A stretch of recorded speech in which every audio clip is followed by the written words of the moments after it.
right, thank you. So I know you guys are probably going to kill me for this, and there's going to be so much. I already see the comments in the comment section going off about what I'm about to say, but I don't know if I am the only person in this world that now dislikes AP. Me and a few others that are probably watching this video right now, you guys know who you are, and the reasons have just been building up. Is it the tank tread bracelet, or the octagonal bezel with screws, or just the customer experience that is really bad, all in which are true factors. I'm so happy to see all your smiley faces today, so please do subscribe, like, and share, because today I'm finally going to give you my 4 top reasons for why AP watches are no longer pleasing to my eyes. I mean, when I say AP, you know exactly what I'm talking about. It's the Royal Oak. You guys asked for why I dislike the Royal Oak. Here are the reasons.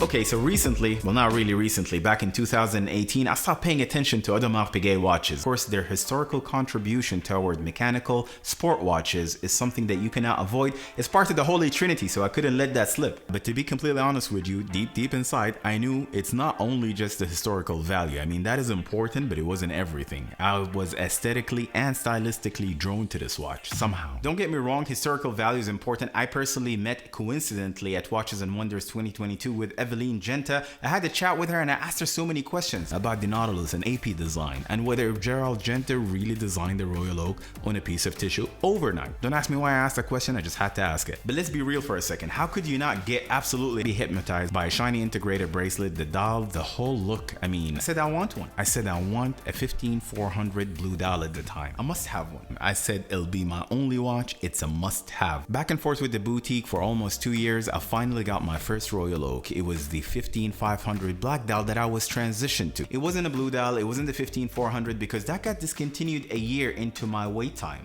And also, to add, just to throw it out there, the customer experience was also not that great. But I said it's fine. I managed to get my 15500, so that's okay.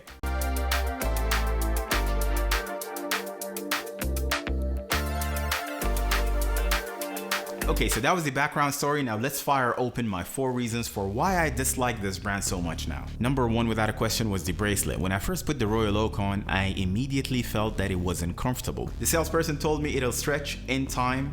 I'm not really sure how much time is needed for a stainless steel bracelet to stretch, but I went with it anyways. Of course, what do I know about the Royal Oak, right? That's the first purchase I'm making. So I said it's fine. Now a couple of months later, I realized that I wear it less and less, partly because it wasn't comfortable. I literally felt like I'm damaging my wrist every time I put it on. So I went back to the boutique and we had this talk, and the remit was that I need to order 1 link that is actually the size of a 1.5 link. It was $400. That is 1 link only for $400. And that was back then. That's like a business on its own apparently. But anyways, I thought this would make the difference, but it didn't really. I concluded the Royal Oak will either wear too tight on your skin, leaving actually imprints on your skin, or too loose. And my next alternative to that was to try a rubber strap. Your wrist swells when it's hot, you need adjustability on the fly, so I thought to myself, why not go the rubber route, right? I mean, I thought the green and the earthy gray, I call it the earthy gray, I'm not really sure if that's the name that AP calls it. I thought it looks cool, I thought it would do the job, it will fix it, but then the clasp was so uncomfortable. My general rule for any watch with an integrated bracelet that does not have adjustments on the fly, or some sort of system that allows you to make adjustments without having to visit the boutique, is that if the lugs extend over your wrist, you want thinner links. The 15202, the 16202 is probably the go-to in terms of that bracelet comfort. I mean, how could a brand like AP after all these years not figure out the bracelet? Do they not know that the bracelet is not comfortable, even if you remove links or add this 1.5 link? Number 2 was the bezel. The industrial lines allow for a very cool case construction with screws going all throughout the case back to the bezel. I liked how the whole thing came together. Stylistically, it worked at first, but then having owned a few Royal Oaks in different reference numbers, the 15500, 2 of the 15450s, I realized these dramatically industrial lines can somehow be off-putting. I don't know why. It was sharp. I mean, it was just too sharp for my taste. And I kind of got bored of it over time, to be honest. The whole look, right? Number 3, and that should have been really number 1, is the price. $30,000 for a stainless steel 15500 is where I left the price increase at. Didn't even bother asking about the new 15550. I mean, the retail price development for the Royal Oak is perceived as a positive thing by some. But is it really? There are so many reasons why I don't think this price increase is a good thing, but just to top one up, I think it makes the Royal Oak even much more out of reach for most of us. I mean, $30,000 at retail or less. I mean, I would think about what other opportunities are there from other brands. I mean, even in precious metals with a complication too. And even if I'm an opportunist like that and I'm looking at the aftermarket value, still, I think they're also a challenge. Say you get one from retail for $30,000, say a 2624 ST Black Dial, for example. Naturally, you're gonna be asking for more than what the previous gen chronographs are going for, right? Because now the retail is different. You bought it at a completely different price point. You want to stick $87,000 as your ask price. Even the gray market dealers, I think they would be challenged with it too, especially if they bought it when it was first released. I mean, we've seen prices going up to $200,000 for a stainless steel chronograph from AP, right? Which is just ridiculous. Aftermarket dealers will thereby also have to increase the price, right? So if they buy it for more, they need to sell it for more. So looking at chrono quickly, I took an average of $132,000 for this 2624 ST. The question is, who's going to pay for this? What other opportunities are available for this price point? I mean, I understand that it says 50th at the back of the watch, but apart from that, what are you really getting? Are you paying for power reserves? Is it the chronograph function? Because to be honest, if I am after function, if I'm after a chronograph specifically, AP wouldn't be the brand that I would buy a chronograph from. So number 4, this is customer experience, and that's the one that is really sticking the most for me, right? They say they've got a criteria in place. I'm gonna say, fine, okay.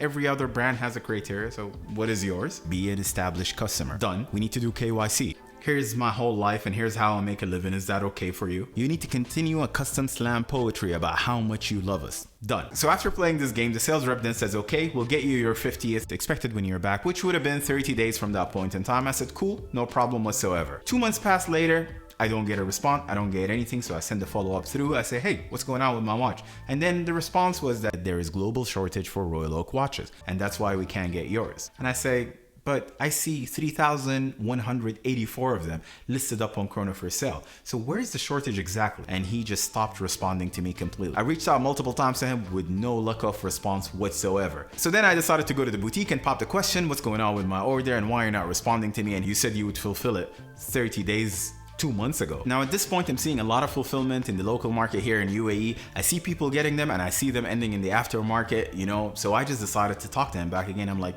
you said there is shortage, there's no shortage. Do you think you can help me get this watch?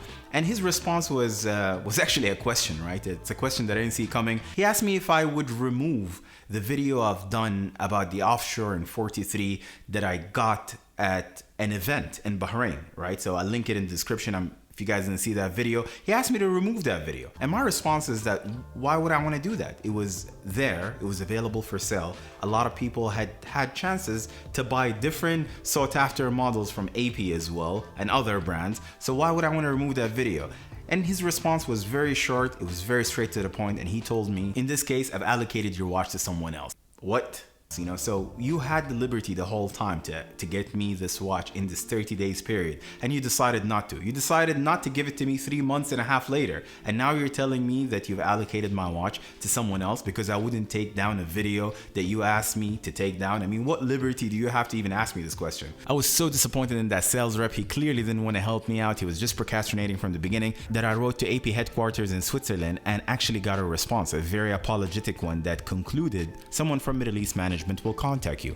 Well, guess what? This call never happened, never received it. And I'm not sure if this is a thing with just local boutiques here or globally, but I'm done being a member of this AP club. I'm done playing this AP game. If these are the guys that they're relying on to kind of, you know, pass the message about their brand and what they stand for, then I see AP going into a dead end. And today they actually have -1 customer. Now, to give you the conclusion, the summary on this short video, AP basically decided to bank their entire success on the most delicate, most uncomfortable watch made in history. And to top it all, they said, you know what? No more authorized dealers. Let's go directly to market and let's turn it up on a worse customer experience, because maybe, just maybe, that will bring more people to us. That's it. You guys asked for it. That's why I dislike AP. I can't wait to read the comments on this video. I know there's going to be a lot of heat, but hey, it's what happened. I'll catch you guys on the next one. Peace.